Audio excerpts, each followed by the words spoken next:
తాతగారు, విదురా, మహర్షి మనకి విపరీతాల గురించి ముందే సూచన చేశారు కదా. భయంకరమైన కాలం మొదలవుతోంది. తాతగారు, శాస్త్రాలు చెబుతున్నాయి,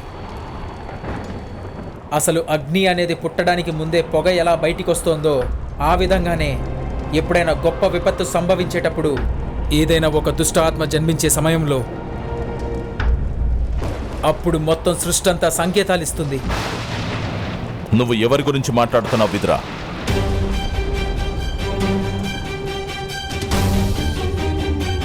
చెబుతుంటే నా హృదయం ముక్కలైపోతుంది తాతగారు.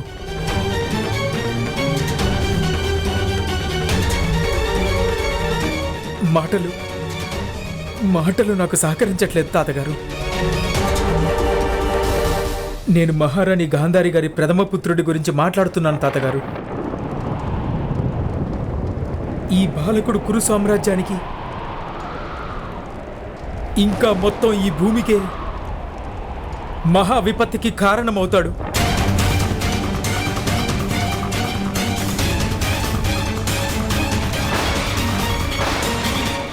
నువ్విది పూర్తి నమ్మకంతో చెప్పగలవా? ఈ సంకేతాలు స్పష్టంగా ఉన్నాయి తాతగారు. నేను నా అంతరాత్మని అడుగుతాను. నేను కురు సామ్రాజ్యం యొక్క సుఖం, సంరక్షణ గురించి ఆలోచిస్తాను. నాకు కేవలం ఒకే మార్గం కనిపిస్తోంది తాతగారు. నా అభిప్రాయం ఏంటంటే, ఇవాళ జన్మించబోయే ఆ బాలకుడి నాశనం అనివార్యం తాతగారు.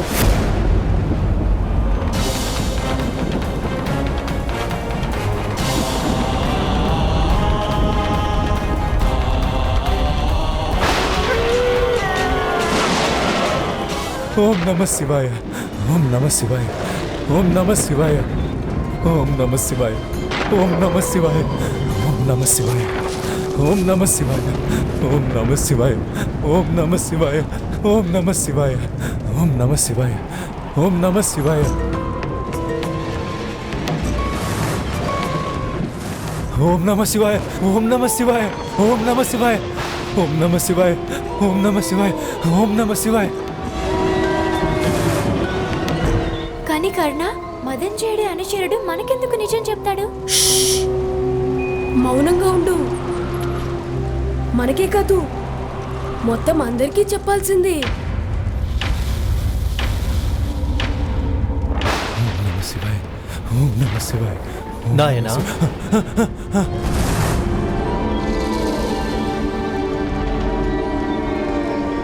అర్ధరాత్రి వేళ ఈ సమయంలో ఎందుకు ఇలా మంత్రజపం చేస్తున్నావు? నాకు చాలా భయంకరమైన సంకేతాలు కనిపిస్తున్నాయి. రకరకాల వింత వింత శబ్దాలు వినిపిస్తున్నాయి స్వామి. ఈ ప్రకృతి తన పని తాను చేస్తోంది. ఇలాంటి సమయంలో కేవలం పాపి హృదయం మాత్రమే భయంతో వణుకుతుంది. యథార్థమే చెప్తున్నారు స్వామి మీరు. కానీ మదంజయుడి సేవకుడి చేతిలో పాపం జరగకుండా ఉండడం అనేది అసలు సంభవమేనా స్వామి? నాకు భయమేస్తుంది స్వామి, నాకు భయమేస్తుంది. నాకేదో అమంగళం జరగబోతోంది. కళ్యాణమస్తు. ఓం నమః శివాయ, ఓం నమః శివాయ.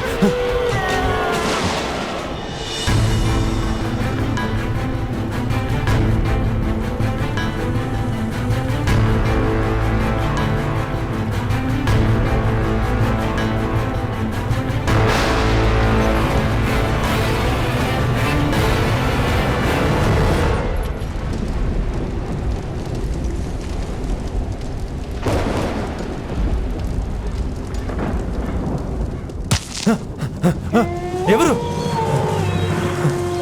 ఎవరక్కడ? ఎవరు? ఓం నమః శివాయ, ఓం నమః శివాయ, ఓం నమః శివాయ, ఓం నమః శివాయ.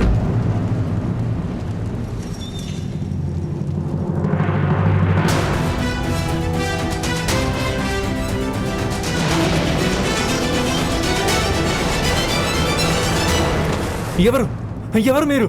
కాపాడండి.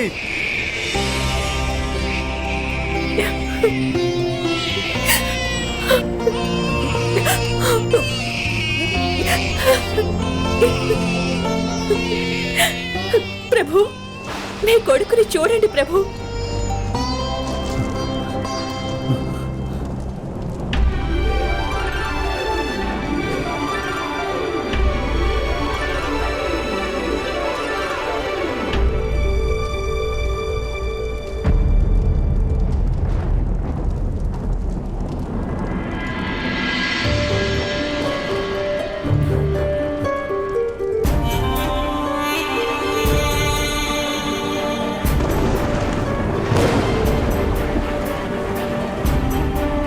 దాసి, దాసి, ఆజ్ఞ మహారాజా. ఈ పిల్లాడిని జాగ్రత్తగా చూడు. ఒకవేళ తను కూడా నాలాగే నేత్రహీనుడు కాదు కదా.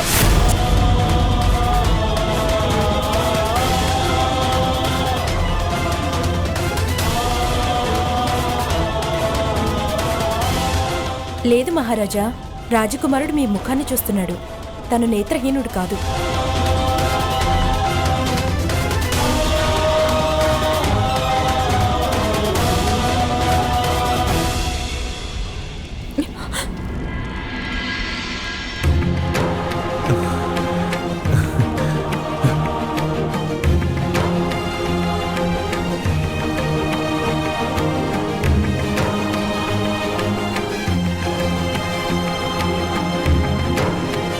మహారాజా,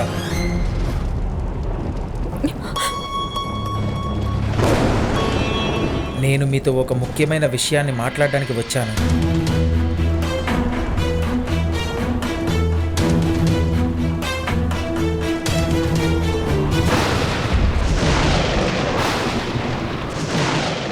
నా పుత్రుడిని వధించాలా?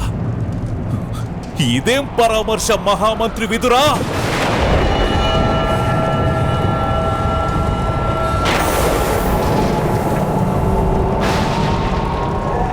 అన్నగారు, ఎక్కడైనా గోడలు మొక్క మొలిస్తే దాన్ని మొలవగానే పీకేయడం మంచిది. కాలం గడిచిన కొద్దీ ఆ మొక్క మొత్తం గోడని కూల్చి పారేస్తుంది.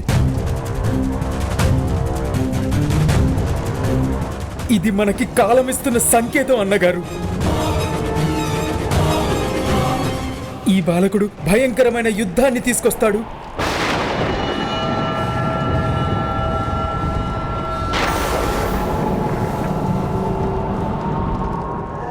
నిర్దోషులైన వాళ్ళందరి బలిదానాలు కోరుకుంటాడు. భూమి నరసంహారంతో కంపించిపోతుంది. మన హస్తినాపురం నాశనం అయిపోతుంది అన్నగారు. ఇప్పుడే పుట్టిన పిల్లాన్ని చూసి భయపడిపోతున్నారా మీరు? లేదు, తన భవిష్యత్ అంటే భయపడుతున్నాను నేను. అయితే ఈ క్షణంలో పుట్టిన మొత్తం పిల్లలందరినీ ఎందుకు హత్య చేయించకూడదు? వేరే వాళ్ళు కూడా పుట్టుంటారు కదా. పైగా అడవిలో తోడేళ్లు, నక్కలు ప్రతిరోజు ఊడలు పెడతాయి. ఇంకా ఆకాశంలో కారు మేఘాలు ప్రతి సంవత్సరం ముసురుతూనే ఉంటాయి. దాని అర్థం ఇది కాదు కదా. ప్రతి బాలకుడు జన్మించగానే వధించడం సరైన పనేనా? హస్తినాపురంలో ఇదే న్యాయం మహిమాన్విత? అన్నగారు, భగవంతుడు మీకు 9 పుత్రుల్ని ప్రసాదించాడు. ఇప్పుడు ఒక పుత్రుని ఆహుతిస్తే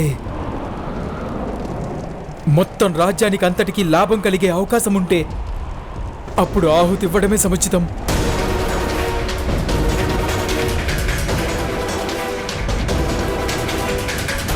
ఎలాగో యుద్ధంలో ఆ రాకుమారుల్ని బలిదానం చేస్తారు కదా. బలిదానం చెయ్యడం కాదు, వీరగతిని పొందుతారు. దీనివల్ల వీరగతిని.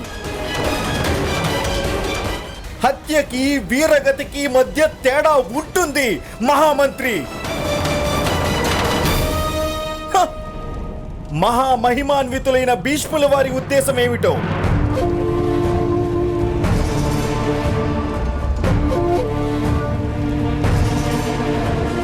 మరి మహారథులకే మహారథుని భుజాల్లో ఆ బలం ఉందా? ఆ శక్తి ఉందా? ఓ నిరాయుధుడైన బాలకుడి కంఠం మీద కరవాలాన్ని జులిపించగలరా?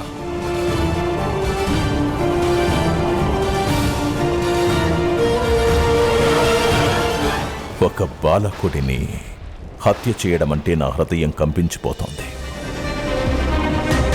కానీ నాకొక విషయం మాత్రం స్పష్టంగా తెలుసు. తన రాజ్యం భవిష్యత్తు కోసం రాజు అనేక కఠిన నిర్ణయాలు తీసుకోవాల్సి ఉంటుంది.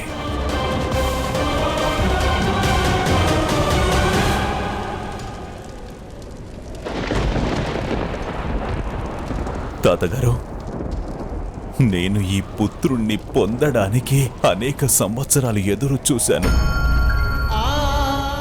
చాలా కలలు కన్నాను నేను తాతగారు.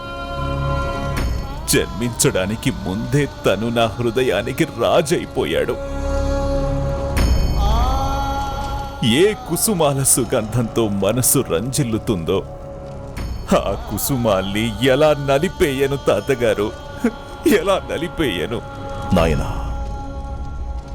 దురదృష్టం ఏంటంటే రాజు తల మీద కిరీటం ఉంటుంది, కానీ తన హృదయంలోనే పుత్రుడి స్థానం. ముఖానికి హృదయానికి మధ్య సమాధానం అత్యంత కఠినమైనది పుత్ర.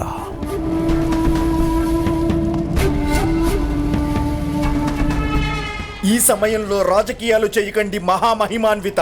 స్పష్టంగా సమాధానం చెప్పండి, స్పష్టంగా.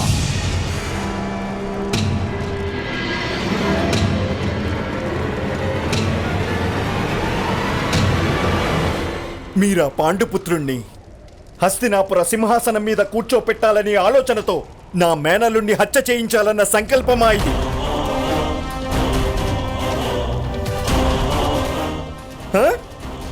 సమాధానం ఇవ్వండి మహామహిమాన్విత.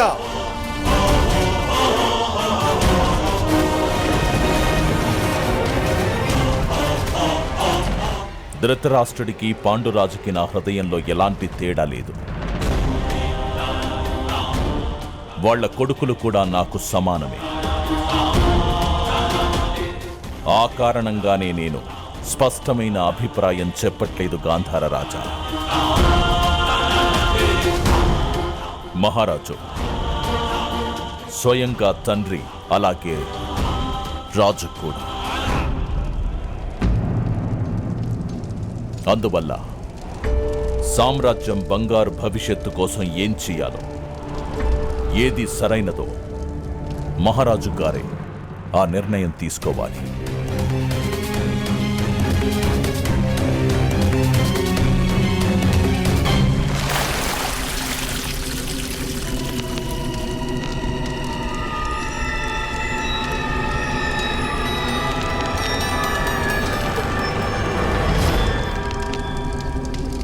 చూడండి మహాశయ, మీరు చేసిన పాపం కడిగేసుకోవాలంటే గంగా నదిలో మీరు పూర్తిగా స్నానం చేయడం అవసరం కదా. నేను మంత్రాల్ని పఠిస్తున్నాను. నువ్వు చేసిన పాపాలన్నీ నీ శరీరం నుంచి బయటికొస్తాయి. ముక్తి దూరం నుంచా? సరే, మళ్ళీ స్నానం చేపిద్దామా?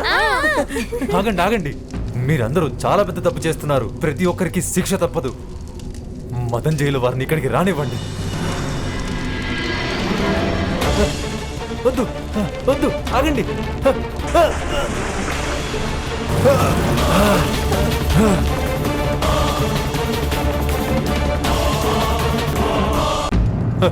ఇక చాలు, ఇక చాలు, ఆపండి. ఎందుకు నన్ను ఇలా ఏడిపిస్తున్నారు? మాకు సమాధానం ఇవ్వాలి. దేని గురించి? నువ్వు బావిలో విషయం కలిపావా లేదా? నేనా? నేను ఏ విషయం కలపలేదా బావిలో?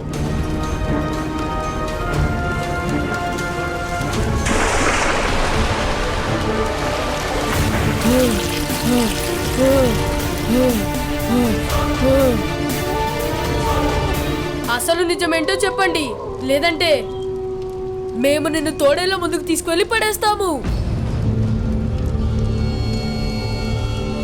అప్పుడు అవే మీ నోటితో నిజాన్ని కక్కిస్తాయి. అవును, నేనే ఆ బావిలో విషం కలిపాను.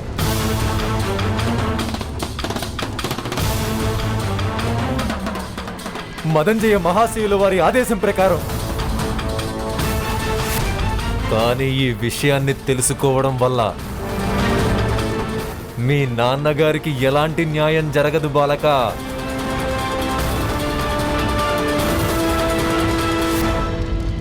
ఎందుకంటే నేను రాజ్యసభలో ఈ విషయాన్ని చెప్పను కదా.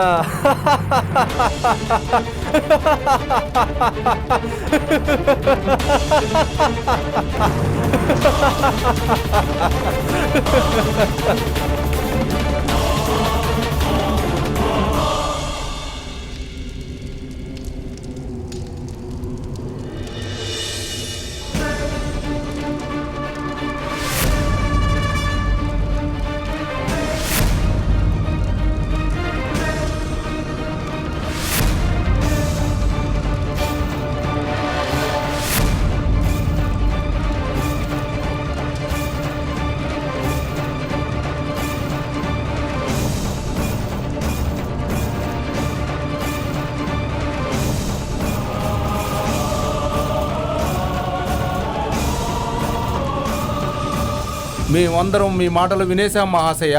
మేమందరం రాజ్యసభకు వెళ్ళి నిజం చెప్పేస్తాం.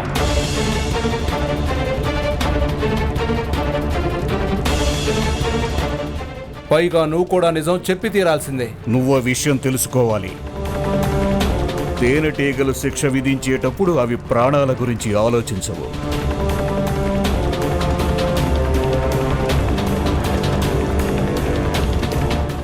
అది తేనెటీగల యొక్క శక్తి కాదు, అది వాటి సంకల్పానికి ఉన్న బలం. అందువల్ల ఆకారాలు చిన్నగా ఉన్నాయని భ్రమించడం తప్పవుతుంది.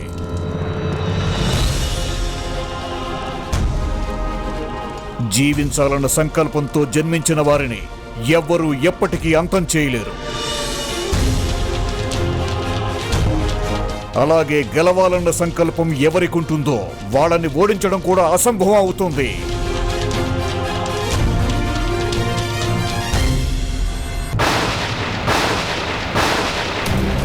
ప్రణామాలు. భుగత గ్రామం సూతులు ఏకమయ్యారు. రాజభవనం ప్రాంగణంలో మహారాజుని కలవాలని కోరుకుంటున్నారు.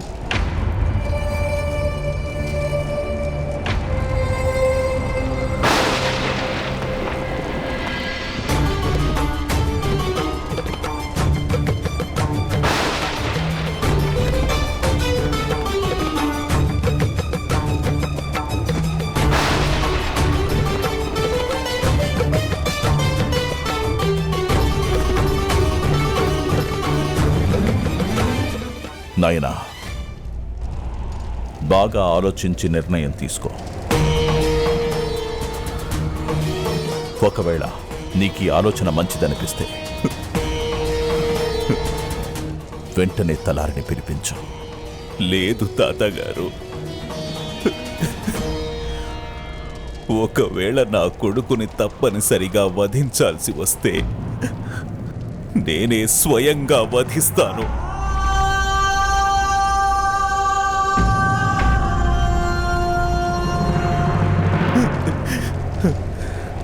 ఇది తన అధికారం తాతగారు.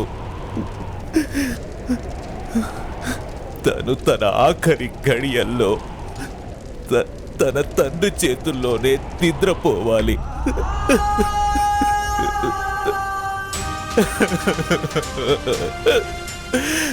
పుత్రా,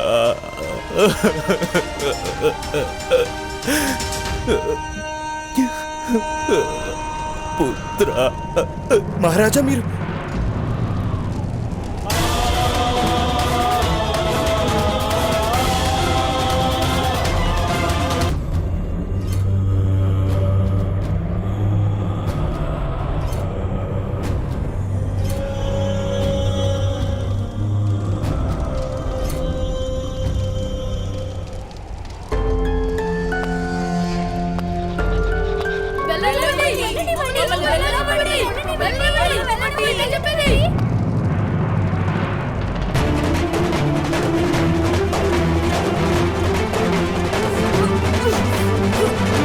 ఆ పిల్లాడిని పట్టుకోండి. ఆగు!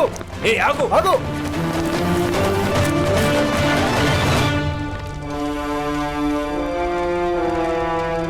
బాలక, అర్ధరాత్రి వేళ రాజ్యసభకి రావడానికి ఎవరికీ అనుమతి లేదు. కానీ న్యాయం కోసం ఎదురు చూడాల్సి వస్తే అది కూడా అన్యాయమే కదా మహామంత్రి. మహర్షి నాకు చెప్పారు. ఆయన మాటల్ని విని చిలక పలుకుల్లా కంఠస్థం చేశావా? అవును, నిజమే మహామంత్రి. మీకేమైనా మంచి విషయాలు మర్చిపోయి అలవాటుందా ఏంటి? బాలక, నీ గ్రామానికి వెళ్ళి విశ్రాంతి తీసుకో. తెల్లవారాకే మహారాజుని కలవడానికి వీలవుతుంది.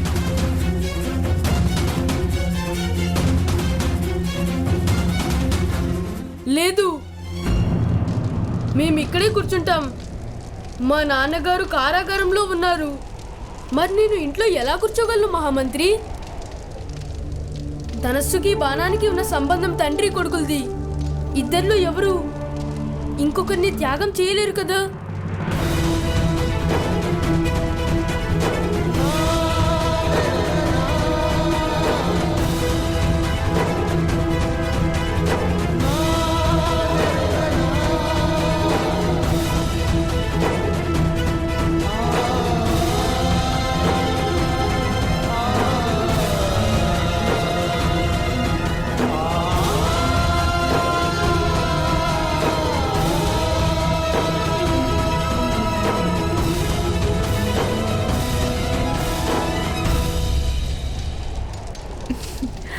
ఏది ఎటువు రాకుమారా?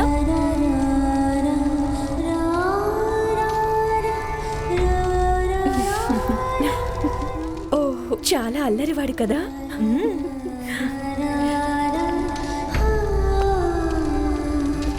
ప్రభు, మీకోసమే ఎదురు చూస్తున్నాడు మీ కొడుకు. తండ్రి తొలి స్పర్శ కొడుక్కి జీవితంలో చాలా పెద్ద ఆశీర్వాదం కదా ప్రభు. దానికంటే పెద్ద ఆశీర్వాదాన్ని ఈశ్వరుడు కూడా ఇవ్వలేడు. ఇలా రండి ప్రభు, మీ కొడుకుని మీ ఒడిలోకి తీసుకోండి.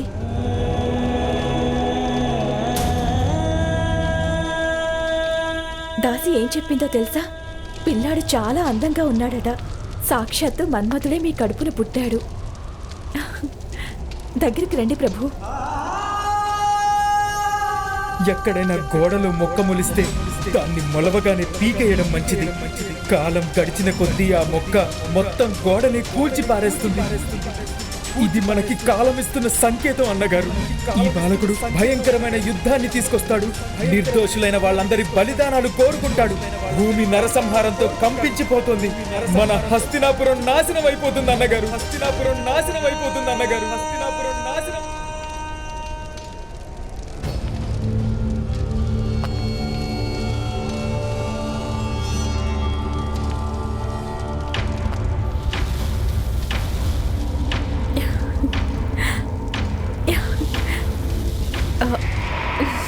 వద్దు గాంధారి, వద్దు.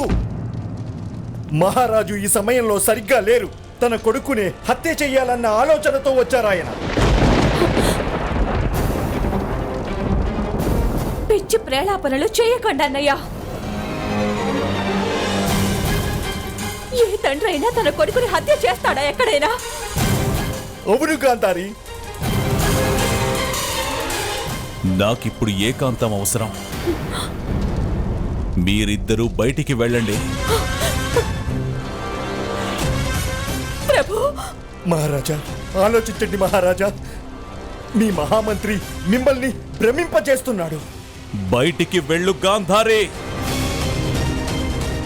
వద్దు ప్రభు, మీరిప్పుడు నా కొడుకుని హత్య చేయకూడదు ప్రభు.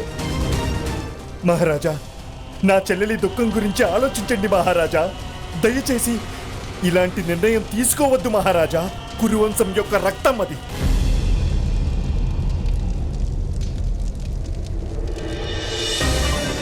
మహారాజు స్వయంగా తండ్రి కూడా, అలాగే రాజు కూడా. అందువల్ల సామ్రాజ్యం బంగారు భవిష్యత్తుకి ఏది మంచిదో మహారాజు ఆ నిర్ణయమే తీసుకోవాలి.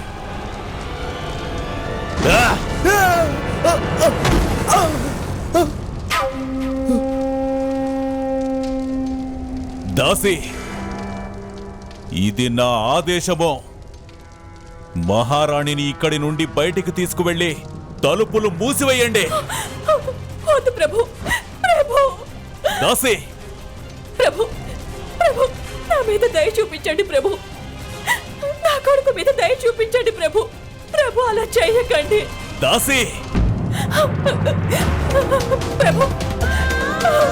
ప్రభు ప్రభు మీరు అలా చేయకండి. నా కొడుకుని చంపకండి.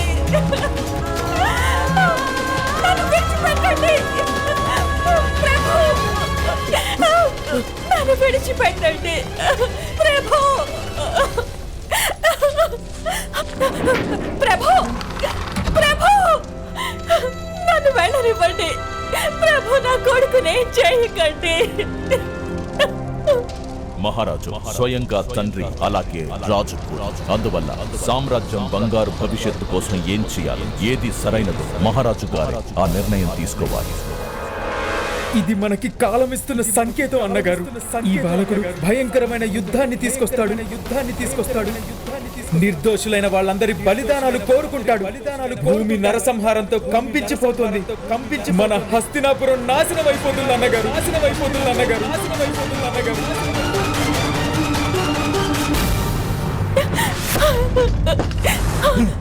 అన్నగారు అన్నగారు అన్నగారు అన్నగారు నా కొడుకుని రక్షించండి అన్నగారు. మిమ్మల్ని వేడుకుంటున్నాను, రక్షించండి. అలాగే గాంధారి.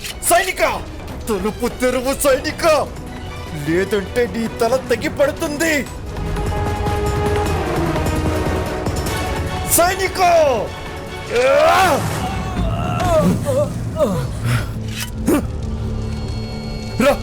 రా గాంధారి.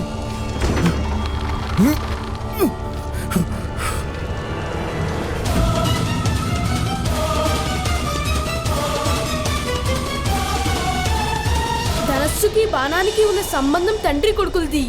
ఇద్దరిలో ఎవరు ఇంకొకరిని త్యాగం చేయలేరు కదా.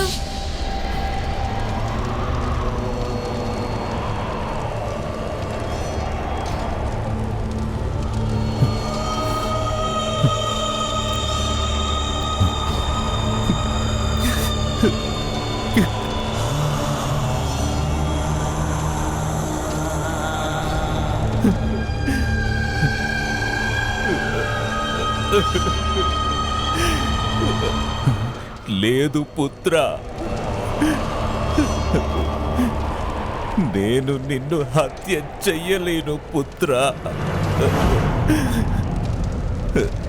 నీవు నా కలల పంటవి పుత్ర. నా భావనలకి ప్రతిరూపానివి నీవు. నా నిరీక్షణకు ఫలానివి నువ్వు. నీ జీవితంతోనే నా జీవితం ముడిపడి ఉంది పుత్ర. ఇది నీ దౌర్భాగ్యమే పుత్ర. నువ్వు జన్మించడంతోటే నీకు జీవిత సంఘర్షణ అనే బహుమానం నీకు లభించింది పుత్ర. కాని పుత్ర, మీ నాన్నకి పూర్తిగా విశ్వాసం ఉన్నది. నిన్నసలు ఎవ్వరూ ఎప్పుడు కూడా ఓడించలేరు. నీతో యుద్ధం ఎవరికైనా కష్టసాధ్యమవుతుంది పుత్ర. నేను నీకు దుర్యోధనుడని పేరు పెడుతున్నాను.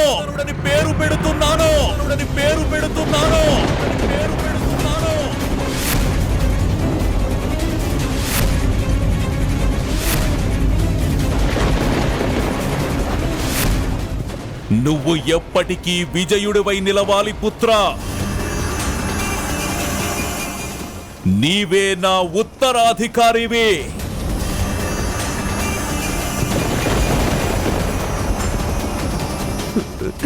నా పుత్రుడే.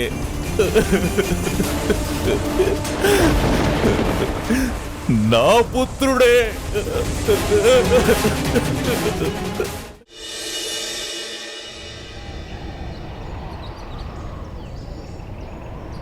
భగవంతుడా, మీరు కనిపించినప్పుడల్లా నా హృదయం ప్రకాశిస్తుంది. నేను మీ వల్ల మా నాన్నగారి గౌరవాన్ని నిలబెట్టుకోవాలనుకుంటున్నాను. సాయం చేయండి భగవంతుడా.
సైనికులారా, మొత్తం సూతులందరి పేర్లు రాయండి.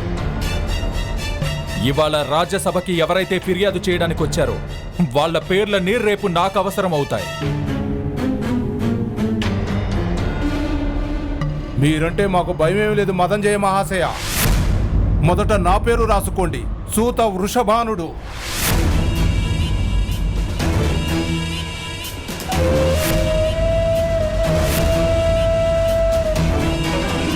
సూత వృషాలి. లోహాకార వామిలుడు.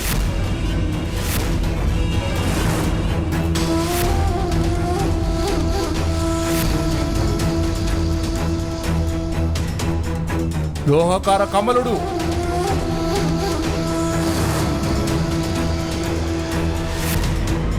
లోహకార కల్లుడు.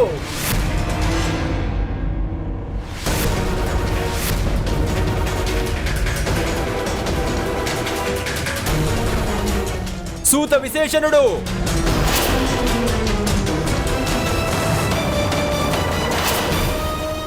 మదంజయ మహాశయులు నన్ను మీకు సహాయం చేయమని పంపించారు.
సైనికులారా, ఈ సూతులు ఓ క్షత్రియుణ్ణి హత్య చేశారు. లేదు గ్రామరక్షక మహాశయ, లేదు. మేము ఇతన్ని హత్య చేయలేదు. మేమెందుకు హత్య చేస్తాము? ఆ చనిపోయిన వ్యక్తి మా సాక్షి కదా. చాలా తెలివిగా కుట్ర చేశారు మీరందరూ. ఓ క్షత్రియుణ్ణి హత్య చేసిన తర్వాత ఇప్పుడు రాజ్యసభలో ఏం చెబుతారు? వీళ్ళ సాక్షి మరణించాడనే. కానీ హస్తినాపురం మహారాజు ఇలాంటి కాకమ్మ కథల్ని క్షమించరు. ఇలాంటి కుట్ర వల్ల మీకు అసలు ఎలాంటి లాభం ఉండదు.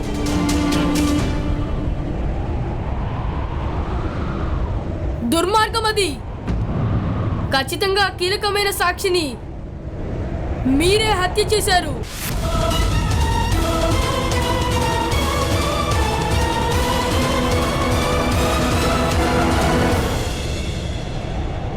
నువ్వు ఆ విషయాన్ని ఏ విధంగా నిరూపిస్తావు బాలక?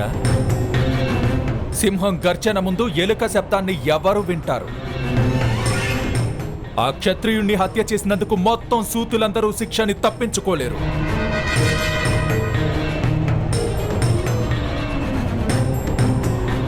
మొత్తం సూతులందరి పేర్లని మహారాజు ముందర ప్రస్తావించి తీరతాం.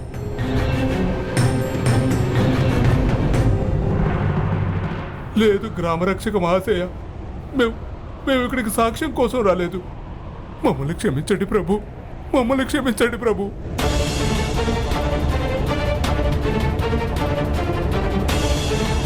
కానీ ఈ బాలకుడు నా మీద హత్యారోపణ చేశాడు కదా.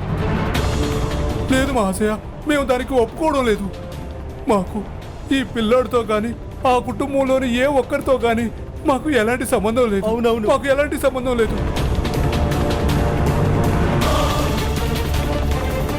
మమ్మల్ని క్షమించండి, మమ్మల్ని క్షమించండి మహాశయ.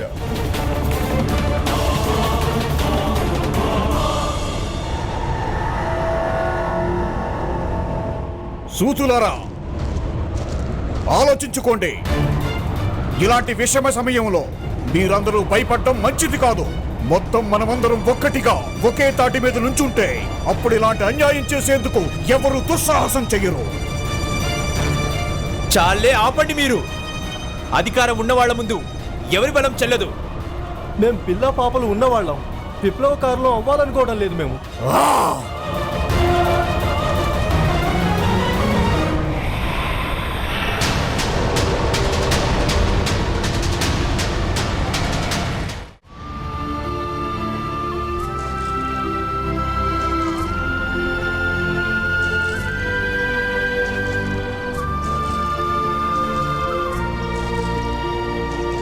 పదిహేను మంది మనుషుల హత్యకి శిక్ష కేవలం మరణశిక్ష అవుతుంది. మీ నాన్నకి రేపు నేనే నా చేతులతోనే మరణశిక్ష విధిస్తాను. చూడండి సోదరులారా, ఇతని పుత్రుడు ప్రాణత్యాగానికి ఒడిగట్టి ఇతనికి ప్రాణదానం చేశాడు. ఈ హంతకుడికి నువ్వు నా బిడ్డని హత్య చేస్తావు.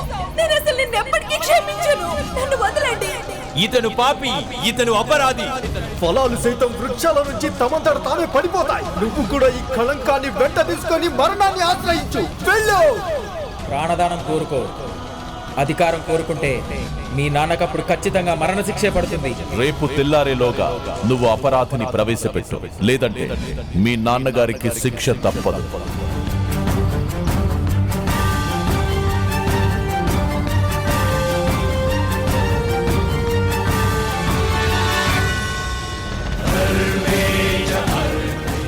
భగవంతుడా, ఇవాళ నువ్వు ఉదయించగానే నా హృదయంలో అంధకారం ఎందుకు నిండిపోయింది?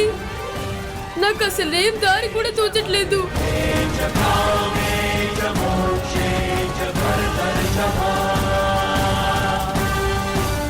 నాకు నిజంగానే తల్లిదండ్రులతో ఉండే భాగ్యం లేదు. అప్పుడు ఆ అమంగళమైన సంకేతాన్ని నా కారణంగానే ఇచ్చావా దేవుడా? నాయన కర్ణ,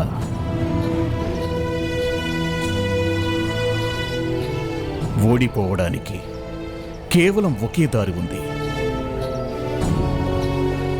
అది ఓటమిని ఒప్పుకోవడమే. ఎప్పటి వరకు నువ్వు ఓటమిని ఒప్పుకోకుండా ఉంటావో అప్పటి వరకు నిన్ను ఎవ్వరూ ఓడించనే లేరు నాయన కర్ణ.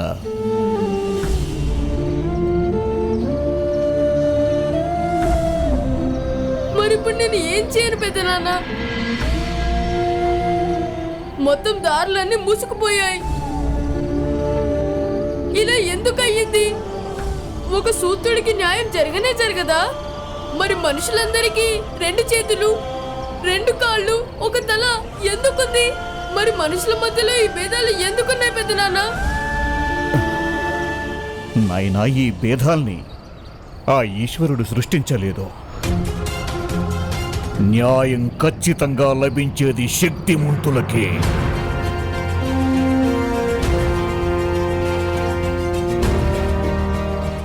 నీకు న్యాయం కావాలంటే నువ్వు నీ శక్తిని ప్రదర్శించాల్సిందే.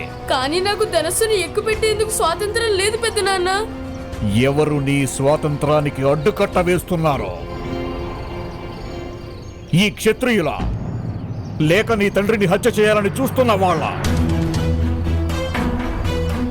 వాళ్ళు చేసిన చట్టాల్ని ఆదరించగలిగే పిరికితనం అవసరం అంటావా నీకు? లేదు పెద్దనాన్న. మరి లే, మార్గాన్ని నిర్మించుకో, ముందుకు సాగు.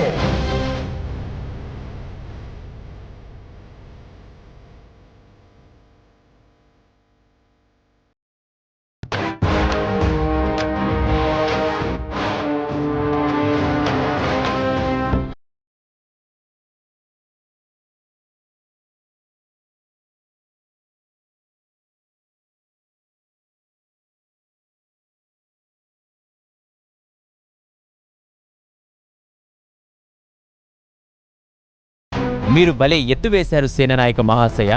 మన మనిషి వాళ్ళకు లొంగిపోయాడు కదా. అప్పుడు నేను అసలు మనం బయటపడడం అసంభవం అనుకున్నాను. కానీ మీరు అసలు ఎలా ఊహించారు మదంజయ మహాశయ?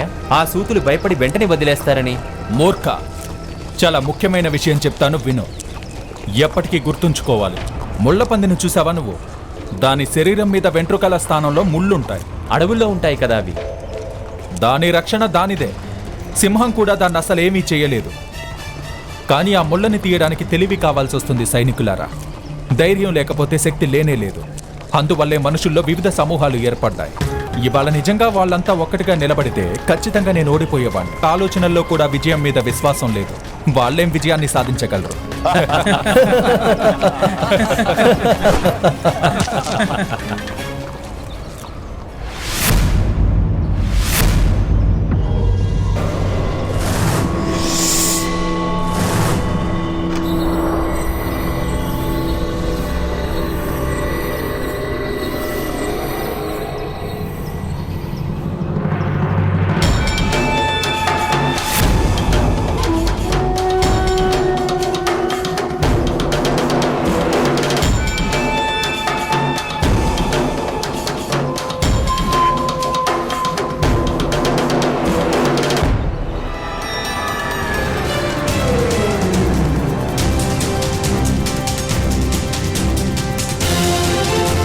ముళ్ళంటే ఎవరికైనా భయమే కదా మదన్జీ మహాశయ.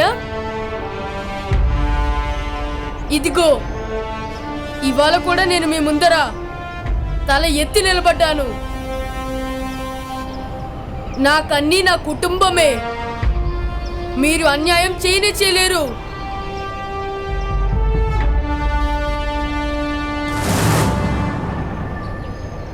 నువ్వు ధనుస్సును ఎక్కుపెట్టే దుస్సాహసం చేశావా?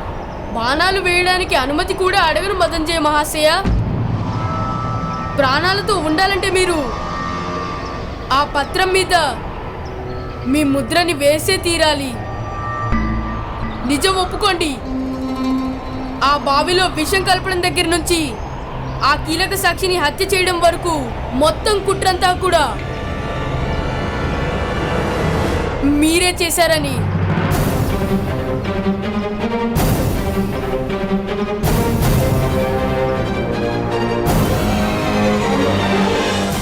మా నాన్నకి ఆయన గౌరవాన్ని అధికారాన్ని తిరిగిచ్చేయండి. లేదంటే మీరు ప్రాణాలతో ఉండనే ఉండరు. సైనికులారా, ఏంటి చూస్తున్నారు? పట్టుకోండి ఈ మూర్ఖ బాలకుణ్ణి. నా చేతులతో నేనే ఇతనికి శిక్ష విధిస్తాను.